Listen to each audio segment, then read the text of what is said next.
Seattle House Mafia. All right, welcome to another episode of Seattle House Mafia Industry Interviews. I am Phil, your host.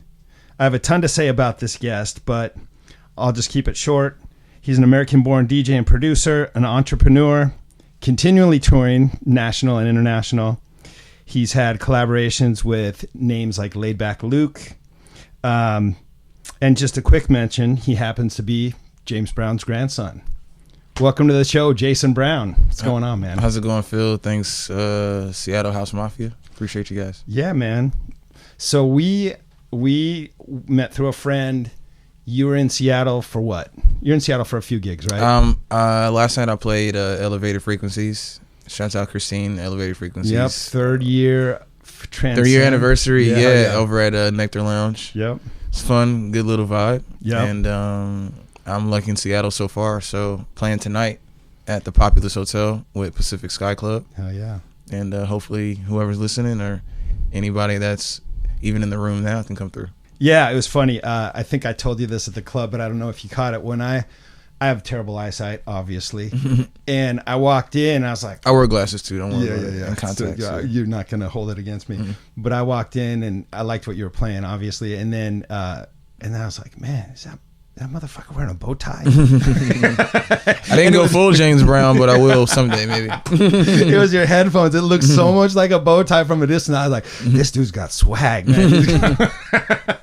It's so funny. Sorry I let you down when you put your glasses on. You let me down a little bit, but your set was really good. Thank you. I mean, for me, honestly, and that's why I like to come check out if I ever get a chance to hear my guest play before, if I haven't met them. Like, I like to see what they're into, and you're right up my alley, man. Honestly, thanks. Like most of it, and then you had a little bit more, I would say, more aggressive than I normally play. More of a little bit of LA, kind of LA sprinkled in there, but and then you dropped, I think, a couple of James Brown remixes at the end. Yeah, some released, some unreleased, some that are coming out, but.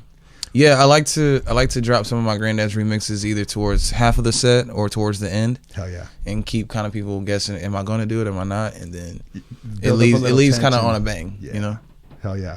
Well, yeah, we played a gig. I think I told you this too. We played a gig a while back, the three of us, and I played a couple of back-to-back James Brown bootlegs. And honestly, like, for me, man, like James Brown has been a huge influence from a very early age, and I'm sure I'm not the only one who's got that story. So the gas station story, funny enough.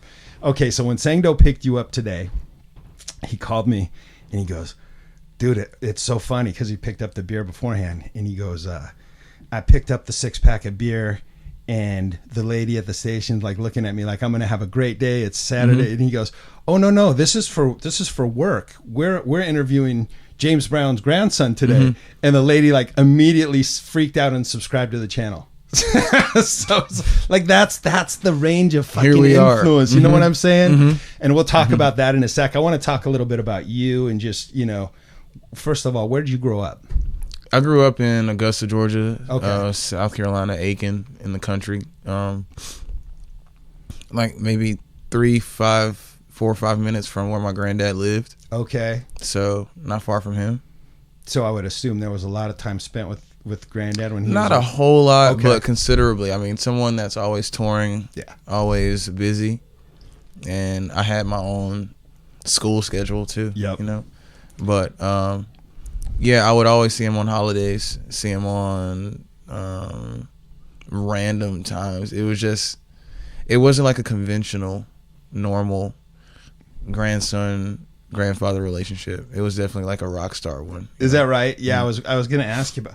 Yeah, that was my next question actually. Is like, what was it's two parts. So what was the environment like for you musically growing up 5 minutes from James Brown, your granddad, but also just in your household in general? Has music like proliferated throughout the family, or was it primarily driven by your granddad? Primarily driven by granddaddy, but in somewhat. So my uncle played in the band with him as one of his guitarists. My aunt copied his moves, did his moves, and would perform with Bootsy Collins and stuff like that. No shit. And my mom became a disc jockey on the radio station in the local town where we all grew up in Augusta, Georgia. and so I was always in the studio Okay. with her. But even before then, I would be, on stage with Granddaddy or at rehearsals or stuff like that. Unbelievable. So it permeated through, but mainly through my mom being Yeah. on the radio station. Now I'm a DJ, so interesting. So there's like it sounds like all the kind of core components of the family were all somehow or another involved in music, right? to some degree, yeah, a little bit. And then brothers or sisters? On my father's side, who's not related to my granddad, but Okay. it's just my mom. I'm her only child. Okay. Mhm. So James Brown is on your mom's side. My mother's father. Holy shit. Mm-hmm. It's so wild. Mm-hmm. And so I'm assuming you were around. What kind of music? What kind of music was going on in the house? Same. It was mainly oldies. Like, was it? Yeah, the funk and soul oldies. A lot of Granddaddy, a lot of Motown, a lot of some of the '80s too. Yep. But mainly the '60s and '70s funk and soul grooves, and a lot of R&B. But my mother grew up in Baltimore, in DC area, Okay. and went to college there, and so met my father in college, and house music kind of was the new thing, and so they were going to house music parties, clubs, and so now I'm a house head because of that. That's so cool. And that was back when. I mean, I've watched so many different documentaries on sort of the history of house, Chicago, Detroit, and just there's controversy around where the name came from, but supposedly the name came from because that's what they were playing at the house parties originally, and then it went to the warehouse, and then it went to the clubs, and then it went to the gay clubs. Yeah, I was told that house music started because that was a time when you can bring the studio equipment into your home. And the house music was because it was created at the house. Yep. So. Yep. Mm-hmm. I gotta know, like as a kid, growing up with James Brown as your granddad, like when did you realize like the magnitude that James Brown's your I mean, like this world? Not till the day he died. Is that true? Mm-hmm. Tell me about that a little bit. When he passed away, I just saw the multitude of people. Like, growing up, he wasn't the only celebrity. Right. But I didn't know if he was like a Temptation or if he was like just one of the other Motown kind of guys. Right.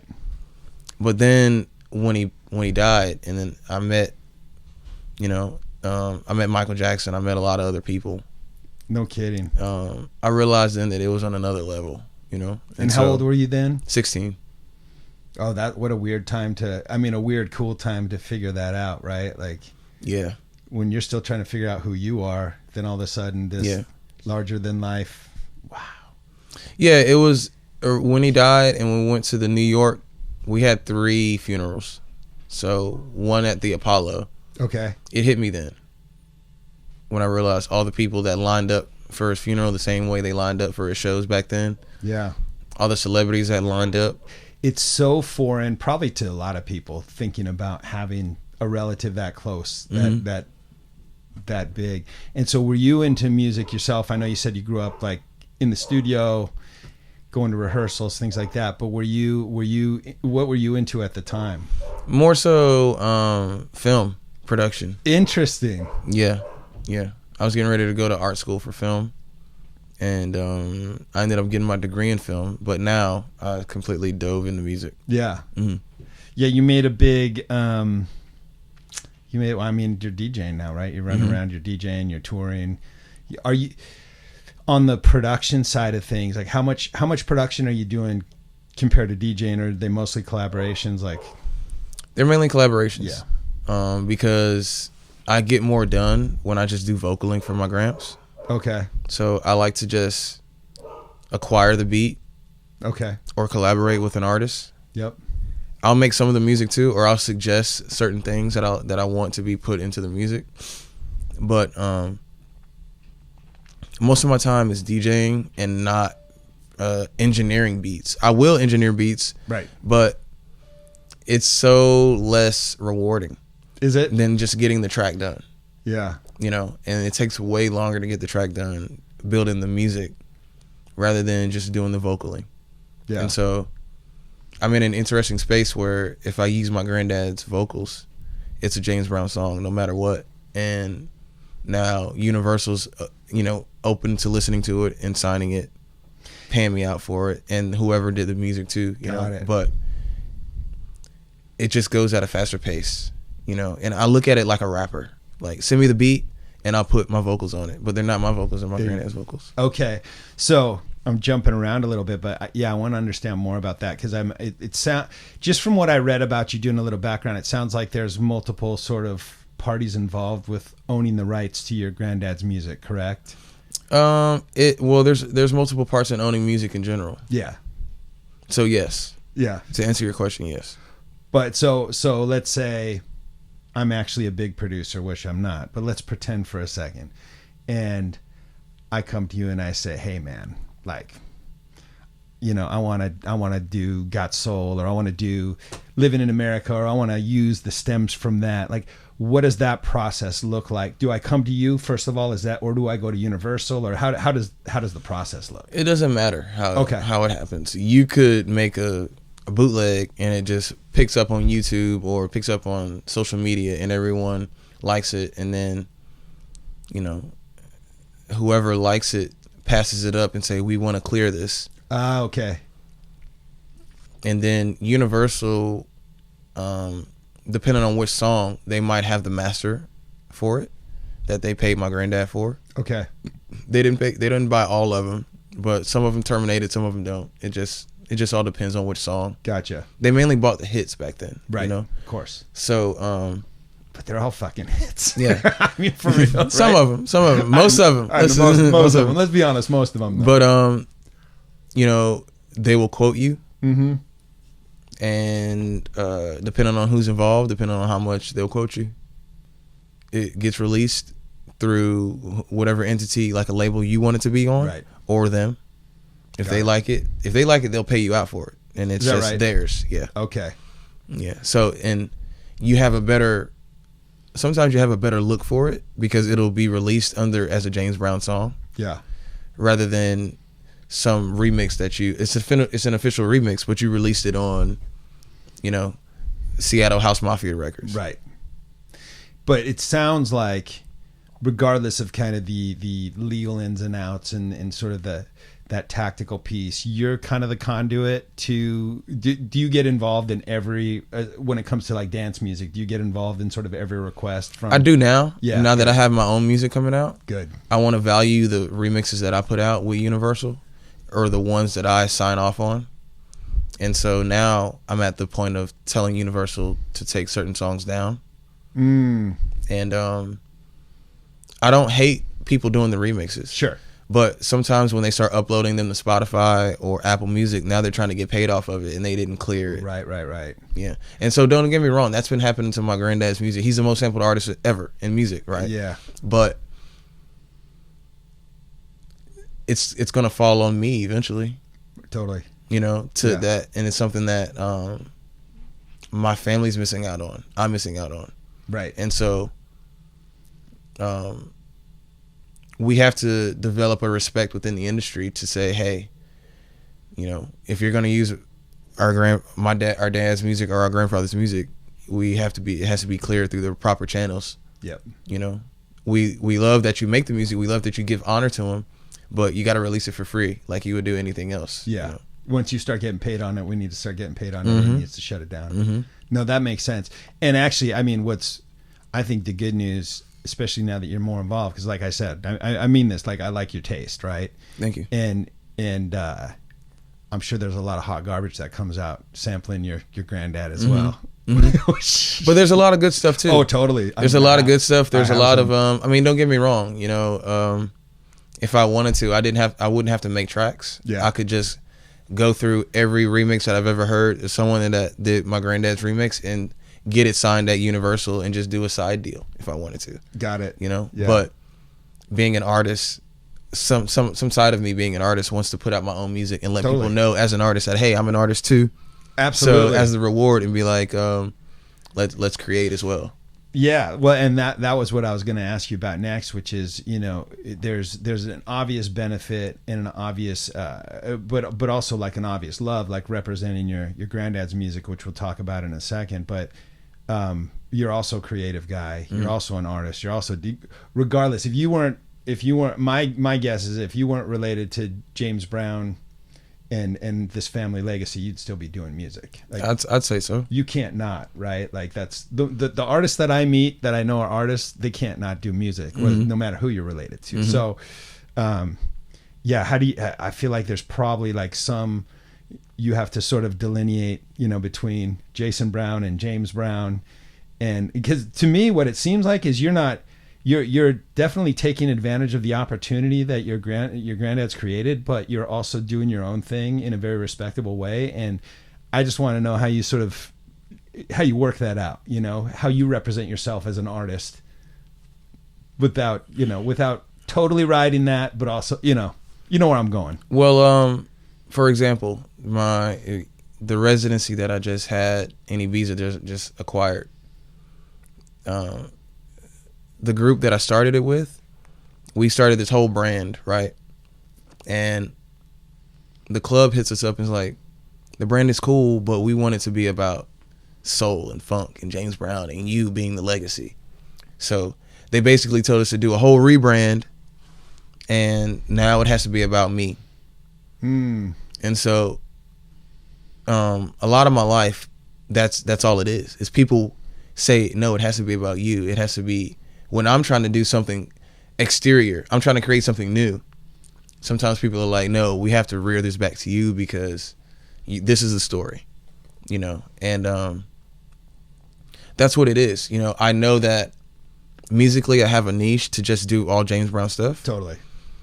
But when I play, I'm not playing all James Brown remixes, every song. Right. I only want to play the ones that I'm associated with, for one. And then two, I don't want to just play every James Brown. I personally just don't want to. I want to play the songs that I like, that I hear along the way, like every other DJ. Yeah. And I want to be the DJ that plays music that you didn't even know you liked, but you heard it and you're like, wow, I like this, or I see where he's coming from, or I just traveled over here and I heard this music.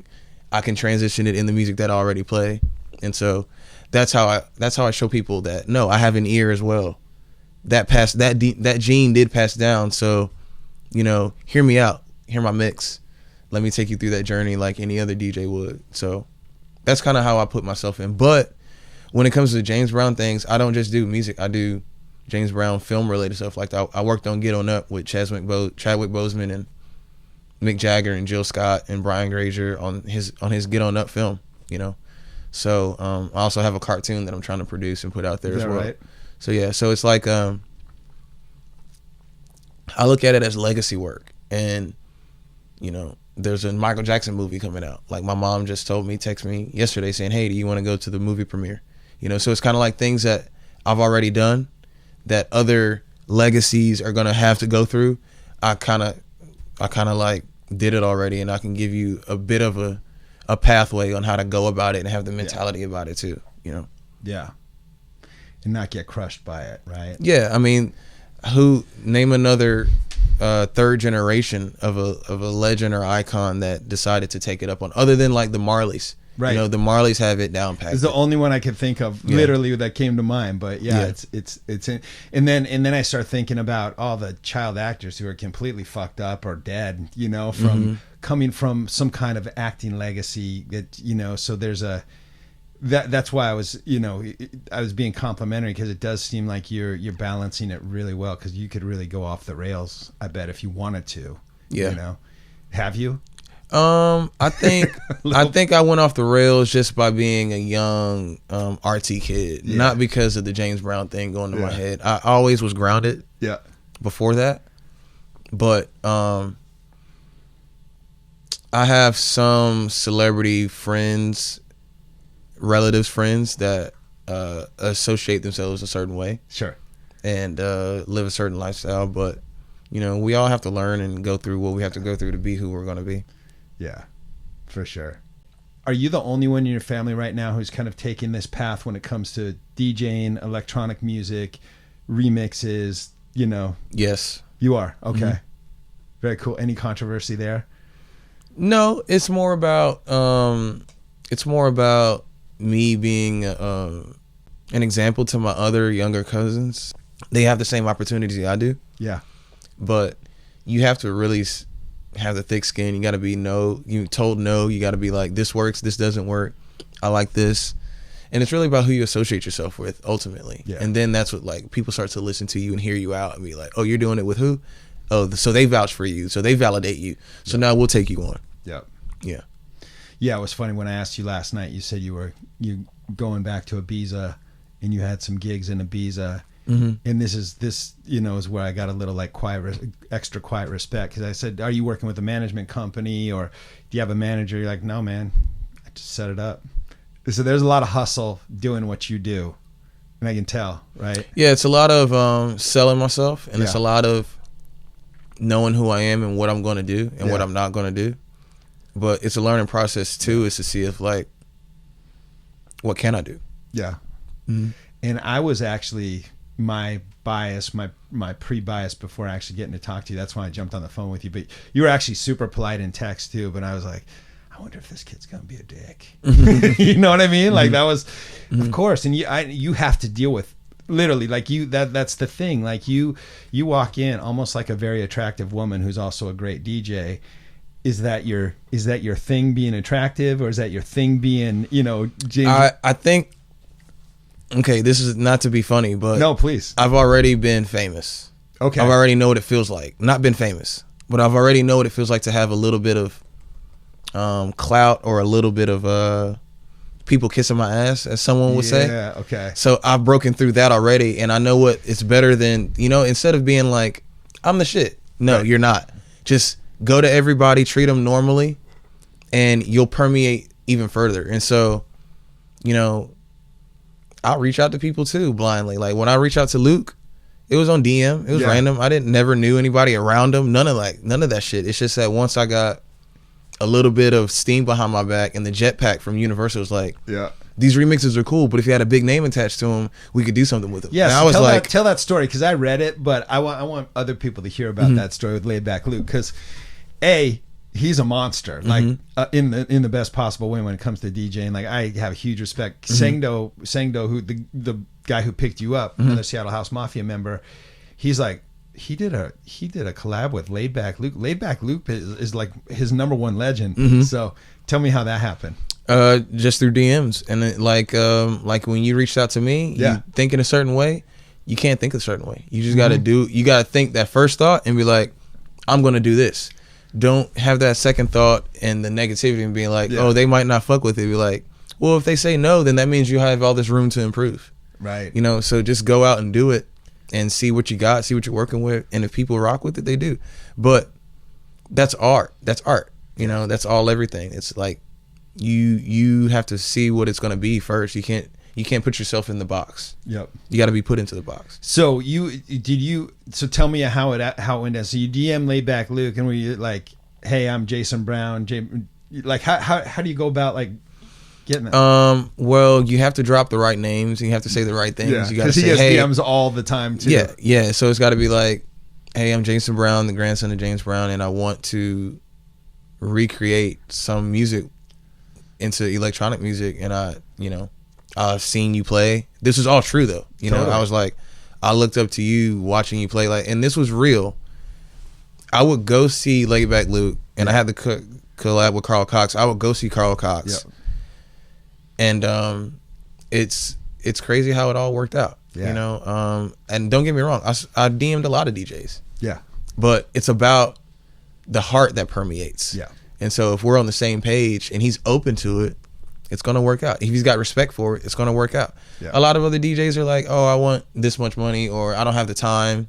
I won't name any names who said no, but for whatever reason. Right. But I've got DMs with some of the bigger names that, that are popping right now. Yeah. And it's just like they never got around to it, or it was money or a schedule or whatever, So it's actually, the article I read about it was from Laid Back Luke's point of view. Mm-hmm. And he said in the article, I don't know how true this is, if it was, exaggerated or not. He said he was ghosting you after because he was nervous about playing you the track. How funny is that? That's fluff. You think it's fluff? That's fluff. Okay, cool. What's up, Luke? I know that was fun. It's okay. It's all right. You could have played me anything. Listen, it was I read it. I didn't make it up. Yeah, but that was No, I don't think he had to worry about that so much. But more so, from my point of view, I needed that to get noticed officially from UMG. I needed somebody else to be like, oh no, he's valid. Like, we're going to carry this through. Yeah. Although I was already in talks with UMG sending the music, I was like, hey, no, I got a bigger name who wants to do something legit. Here it goes. And then so now UMG's looking at me like, who else can you get? You know? So that's how that develops. And that's how Carl Cox came about. Now, I'd already had dinner with Carl Cox a year before that, you know? Is that right? Yeah. Yeah. After he had a show in LA at Skyline. Okay. And my former manager, Katia, a friend of mine, knew his friend Mark. And we had ended up just linking up at dinner after one of his shows, and we spoke about it, kept in touch with my team, his team, and we were able to finally make that type of collab happen. Yeah. So Carl Cox was before or after Laid Back Luke? I actually met Carl before I met Luke. And then you did the Luke first. The Luke collab, and then you did Carl Cox. It was like a whole year and a half later. You know, I think the other consistent thing I see with both those guys, they seem like really nice guys that really love music. And you don't see that all the time with like the celebrity DJs and producers, but those guys seem pretty solid when it comes down to it. I would say most people at that realm are all music heads. Yeah, they're either really techie or they're music heads. Yeah. You know? Yeah. Yeah, Carl Cox seems like he's a cool guy to have dinner with. He's a very nice guy. Yeah. Very funny guy, very cool guy, very happy guy, very charming guy. And he rides motorcycles too. He's like he's got his whole motorsport franchise. So funny. Any other collabs that you're working on right now that you can talk about? Me and Ferric Dawn got something on the way. Okay. Will Clark. Okay. Todd Terry. One of my favorites. I've seen Todd Terry play a bunch of times. Whenever he's in town, he doesn't come that often. I saw him play last year. Man. Born Dirty. Okay. James Brown. Jason Brown. Nice. Yeah. So are you doing your own 100% James Brown tracks as well, right? Like you're making your Jason Brown tracks. Yeah. Yes. Very cool. Do you have a favorite? Do you have a favorite that you've made or that you've collabed on? My favorite always jumps to the newest one I'm working on. Yeah, it's like that's my favorite one. But I've got a few that I feel like are always ahead of the time, you know. And if I play it, sometimes people won't vibe to it. But if I do, you know, it's just got to fit in the set at the right time. Yeah, that's all. You know what we haven't. There's been a lot of you've implied it a lot, but. What has driven you to? Is it like this? I know we talk about legacy, but are you trying to expose? Like, what's the driver for you? Are you trying to expose new audiences to your granddad's music? Are you trying to keep your granddad's music alive? Is it something else? Like, what's pushing you in your gut? You know what I mean? It's granddaddy's music to the next generation. Yeah, because it's, you know, next generation, they're actually like, who's James Brown? And so. Some people could, like the way you shook your head, you'd be like, I don't fathom that. But there are. I'm old. You know, and so thank God I'm one of those grandkids that has a grandfather who did it at a time that it was recorded, it was in color. The recording quality is questionable. Sure. But with today's technology and electronics nowadays, you can just revamp stuff and remaster things and come back to it, and it'll live on immensely. It's already infinite. He already did his job. Yeah. But now the torch, I have to take on something, even if it's just a flame or even just a lighter. It doesn't have to be the whole torch, but I got to take some kind of light with me. It's to be like, I represent this is what I come from. This is what we can all do, not just as legacy grandchildren, but we all have a legacy. It doesn't matter if it's in music. It doesn't matter if it's in auto mechanics. You know, if you live something that you're known for, live through it, it just helps you out in the long term. And you can always start new things. You can always do newer stuff. But if we can start a legacy, and we can always live through a legacy that's always created for us. Yeah. I would assume there's a certain level of pressure that people probably don't understand or don't have to deal with on a day-to-day, carrying the Brown name and carrying the Brown legacy with you. You know, I know we talked a little bit about sort of separating you, Jason, as an artist from James Brown, but like, what's the pressure like? Or is there pressure? Or you deal with it? Like, I think I've gotten over the pressure. Yeah. Because of who I'm associated with now. Okay. That now it's just about taking my granddad to the next genre of music. Mm-hmm. You know,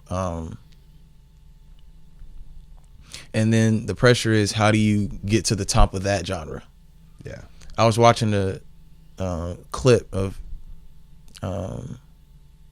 Lionel Richie today, and he was saying exactly that. He was like, he said that Frank Sinatra told him, you've already reached to the top of this pinnacle, but now you got to go to that mountain and get to the top of that one. And then you got to go to that mountain and get to the top of that one, you know? So that's how I look at it with Granddaddy's music. I'm going to do electronic music for a while, although there's thousands of genres within electronic music. Sure. I'm eventually going to go to Afrobeat. You know, there's no point in doing hip hop because he's the most sampled in hip hop for sure. But that's the goal, is to the new generations, whatever's popping, even country, new age country. Yeah. Here we go. You're going to have a James Brown sample in it, James Brown lead vocals, something. Mm-hmm. I love it. Yeah, because when we were chatting last night, I know it was pretty loud at the club, but I asked you, like, straight up, how do you like doing the tour and DJ thing? And there was tell me if I read this wrong, but there was like a little bit of a pause, and you said you kind of implied that you're not quite doing exactly what you want to be doing yet. Is that accurate? Well, it's just I'd be happy if I was getting paid more. That's all. That's all it is. I got you. Because there's no difference between the $50K DJ and the $500 DJ. Right. You're just flying around, playing sets. Yeah. There's no big difference. It's just how you're flying around, the team of people that are doing certain operations for you. But if I was getting paid $10K, I would still be dealing with the same problems that a $500 DJ. If he was flying, or he or she was flying to other places, that's the job. So being an insider like you are, like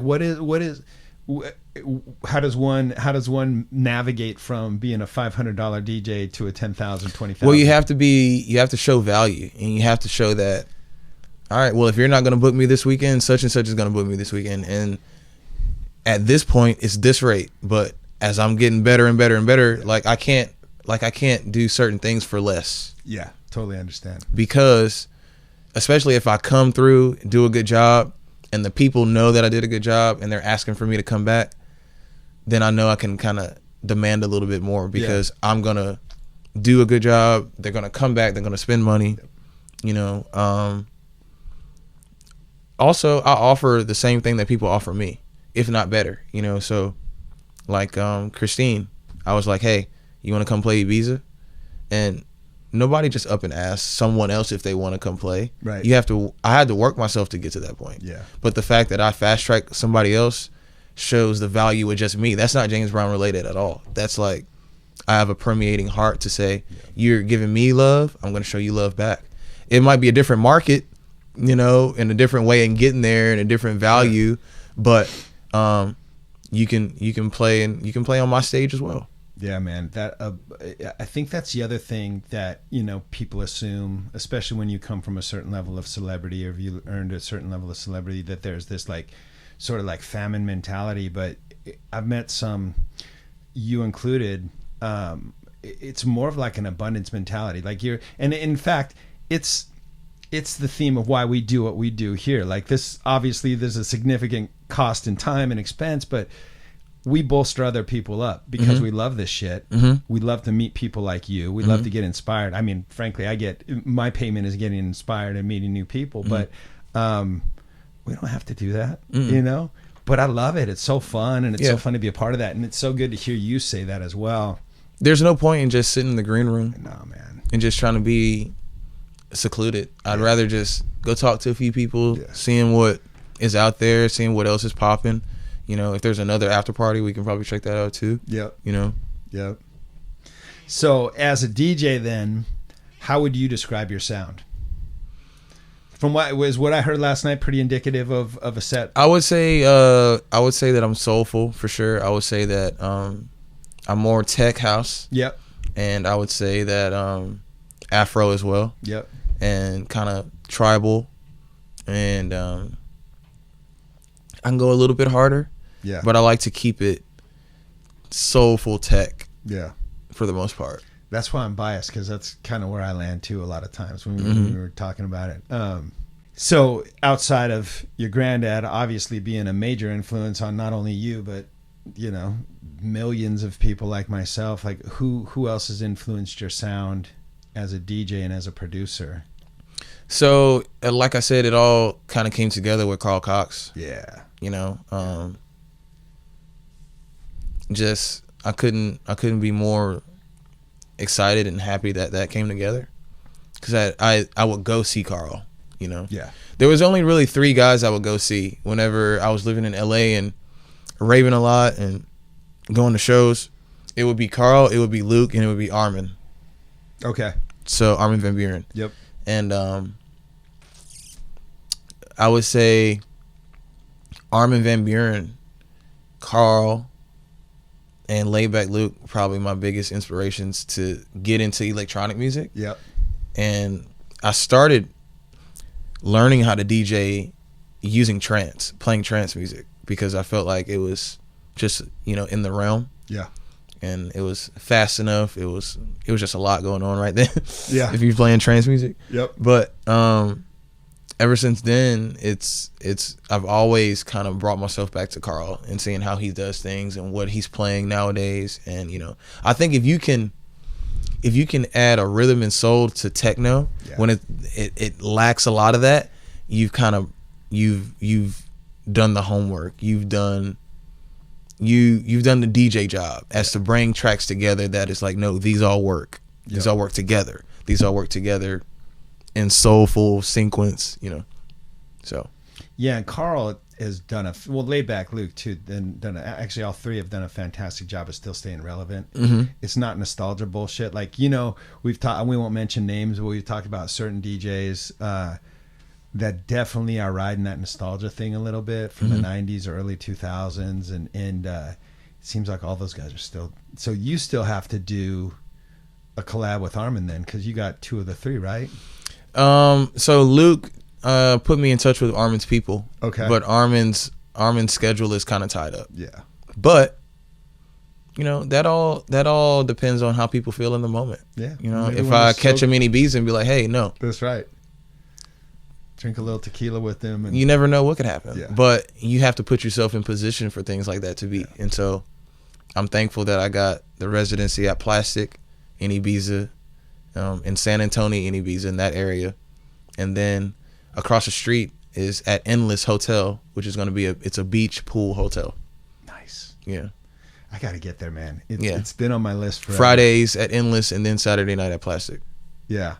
And then is that like you say residency? Is that what's the frequency? Weekly. So you're flying to Ibiza weekly. I'll be there. You'll be there. You're living there for, okay, cool. Mm-hmm. Gotcha. Mm-hmm. Gotcha. And when does that start? Opening party's May 9th. Okay. So we'll probably start Endless either May 8th or the following Friday. And then how long till that? It's expected to go till the end of October, but now that me and my wife are expecting, I'll probably just stay till the end of August. Yeah. Mm-hmm. Congrats, by the way. Thank you. Yeah. You already got one, right? One son. He's 3. And then your wife's 6. Hey, Kair. Hey, Kair. Hey, wifey. Hey, Imani. So maybe a tough question, maybe not. But I'd love your thoughts on what would your granddad think of what you're doing right now, both as your own artistic path, but also leveraging his art. He would like it. He would like my finished products. I couldn't imagine hearing him while it's in process. He'd be doing this, do that, do that, do this, do that. And even now, he'd be wanting me to still pick up the piano, pick up the drums, pick up a horn, pick up a guitar. He would tell me to get into an actual instrument. That's what he wanted me to do. Yeah. In fact, my mom told him that she got me this this producing software, and he told her to throw it away, just get rid of it. Really? They got me a piano, and I was 16 then, more into sports, so I was like, I'd rather play football, basketball, stuff like that. So that piano it got a few plays out of it, but here we are. We're back in music. Yeah. Wishing that I did what I was supposed to do, listening to him, but we're still doing it. You're still doing it. You're doing it your own way. I mean, that saxophone right there is from junior high school. I dropped that once high school hit. Same with piano. I have the same story with piano. Like started on piano, then dropped it. But we're DJs, so I think it's an era thing. Like, don't get me wrong. If we had less to do, like my granddad did, I'd probably pick up every instrument. That was Pro Tools. That was Ableton. That was Logic. That was whatever, FL Studio. That was Serato. That was Rekordbox. Did your granddad play other instruments? He played all of them. He played all of them. Okay, that I didn't know, because all the video I see, is him singing and dancing and moving, and he played all of them. Wow. That would have been interesting to sit in a studio session with him when he's got his other session musicians with him. I imagine there was like, well, it was strict. It was like, you can't do it, I'll do it, and I'll show you how to do it. Yeah, that's what I was kind of thinking. Going actually, like, no, I mean like this. When you have talents like him who can play a bunch of instruments, it causes a lot of friction sometimes, but the product is so good. It's just a strict. It's like a rule. It's like a law. Yep. I bet he's smiling about what you're doing too. I was curious what you thought, because you just never know. Like the older generation, sometimes, like my mom didn't really understand it, but I showed her a few things, and actually she really loved drum and bass. When I played some like liquid drum and bass for her, she's passed now, but even in her 70s, she's like, oh, this is very interesting. I really like this. And you make some assumptions, but yeah, she was into it. But she's also into Josh Groban, so So you're traveling a lot right now, and I know you have a wife and you have kids. Like, what does your schedule look like? Are you is it every weekend? Only on the weekends, yeah. Okay, but then you're back home in Houston now during the week. And are you pretty booked out for foreseeable future? Yeah, I mean, now that I'll be in Ibiza every Friday and Saturday, that's booked for the summer. So I don't need to I'm not taking any U.S. shows. Gotcha. Everything else will be Europe based. Okay. So are you, when you're in Ibiza and playing those weekends, you're still going to maybe hop planes to... Oh, yeah. Okay. Very cool. Yeah. And you're doing all this booking yourself?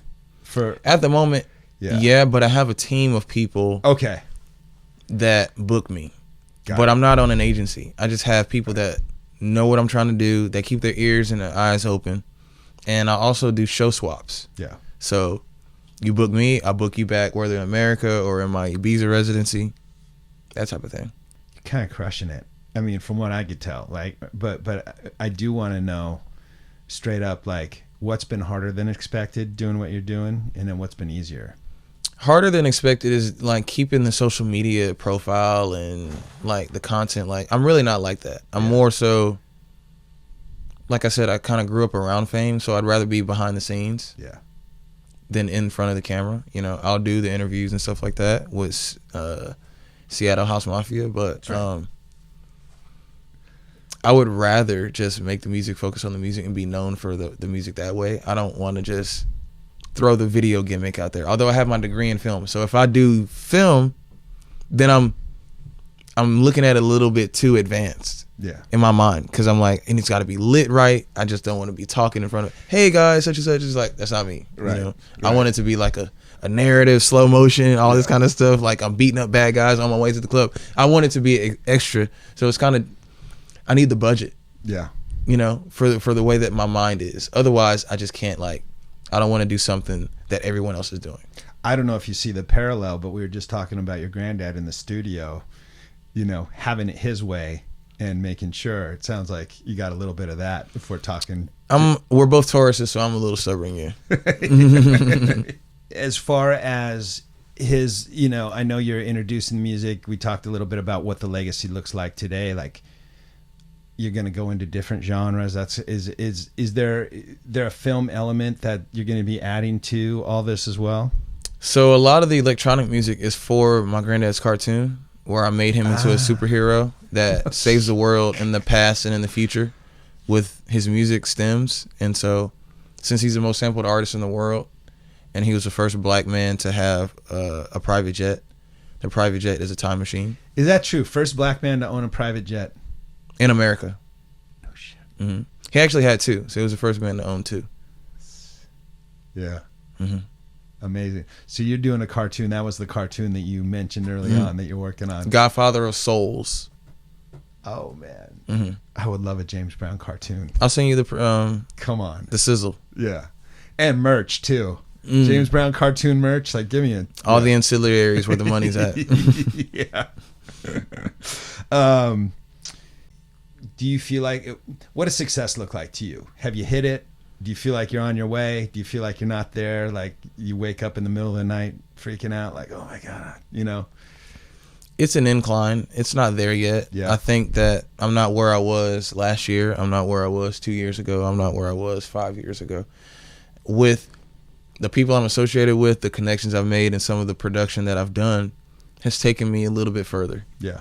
In respect, and whenever I say what I'm doing, it's not like I got to explain. They either get it or they don't, you know? And so now I'm getting more yeses than nos. Okay. So I'd say that I'm still on the way. Like I'm not sought out. Yeah. I'm still finding and seeking, but I hope to be next year completely sought out for. Like it's all money in rather than me having to pay some of my flights or pay some of my hotels or pay some of my Ubers. Just, you know what I mean? Yeah. So it's getting there, but at one point I was paying it all. I was doing shows for free, or I was doing shows just to show that I could play, right. that I had skill, you know? Because there's 10 million DJs now in the world. Oh, you know what I mean? So now you got to really stand out. And I don't do the online stuff, so I really had to show people I could play. Yeah. Or that I had a sound that, you know, you might like. And I'm not saying I'm the best DJ in the world, but my point is that given the right circumstances, I can do what you're supposed to do. And not only that, I can book you back. So I'm more so catered to the DJs as well. Yeah. And the people who throw events. Yeah. So I'm like, don't just look at me as a booking. Look at me as a continual booking. Yeah. For yourself and myself. You You're know, and it'll be a building out. relationship. Yeah. A That community. was another thing I observed about you last night is you were, you know, you talked to everybody. You were very respectful to everybody, but I could tell when you'd lock in on somebody that you could add to your network who could potentially not just help you, but you could also help them, which was really cool to see. Yeah. Like the guy that showed us the website. Yeah. Like that was cool. That was cool. Stuff, little quirky stuff. Like who makes this Craigslist looking website and just throws every party up? Underground, cool ground, someone's house, someone's garage, someone's desert rave. That was pretty cool. I'd never seen that before. And I've never been here seen my nothing whole like life, that so I got before. to dig into what that's all about. It was like, Super what cool. was it called? Like Frequency 19 or something? I don't remember. That was a good question. I can't remember. It's something like, I'll find it. I'll send it to you when I find it. That'll be the race. I don't know, man. Anything else that we missed? Anything else you want to cover? Like, I feel like I've got a pretty good... Yeah, so my mother created the James Brown Academy of Music, and she teaches kids aged 4 to 18 how to play instruments, read and write music through my granddad's music. And so that's in Augusta, Georgia. My mother also has the James Brown Family Historical Tour, where you go see places where my granddad grew up, one of the houses that he bought, and eventually we're going to open it up to his house, his estate that he owned. And I get a lot of this legacy intuition from her. And so she stays focused on the things that he wanted in his life and that he told her. And so I try and pay homage to that and work through that and follow within her footsteps, what are his footsteps at the same time. Yeah. So I had to shout out my mom. Yeah. No. And she's still in Augusta? Mm-hmm. Very cool. Mm-hmm. I would love to go on a tour. Come on. They're pretty cool. Augusta's building up. It's looking like a much more fun city. It used to be really boring, but now it's kind of like it's got a pulse now. Very cool. Mm-hmm. Very cool. Anything else? I love Seattle. Thank you guys so much. Yeah. Seattle House Mafia. You guys are cool. Thank you, Elevated Frequencies. Thank you, Pacific Sky Club. Yeah, you cool. Well, you delivered too, though, man. Like I said, I really enjoyed your set last night. So. Thank you. Hopefully you can come back. We'll try and get them back out. Yeah, for sure. We'll do a party. We have dreams of doing interview or an interview guest specific party, or at least doing a series of them where we bring out different guests that come out. A panel would be cool. Oh yeah. Yeah, that'd be real cool. Real cool. Well, man, I don't have anything else for you. I appreciate you taking the time. Thank you guys. I appreciate the whole abode, the whole comfortability of the podcast, and thank you for asking me great questions. Yeah, man, it's good. Well, it's such an interesting story, honestly. Thank you. Yeah, you have this there's this iconic person that you're straight up related to and somewhat following in his footsteps, but doing your own thing. And it's again, like, it's inspirational for me. This is why I do it, you know. Thank you. So, yeah, I'm glad to know you, and I'm looking really forward to watching where it all goes with you. Yeah, we're connected now, and I look forward to dropping a mix with you guys. Yeah, well, that's what's next. I'm gonna let you do your thing. So now it's time that you take over the decks and show people what you're all about. Let's do it. Thanks for coming through, man. Thank you, my man. I appreciate you. Seattle House Mafia.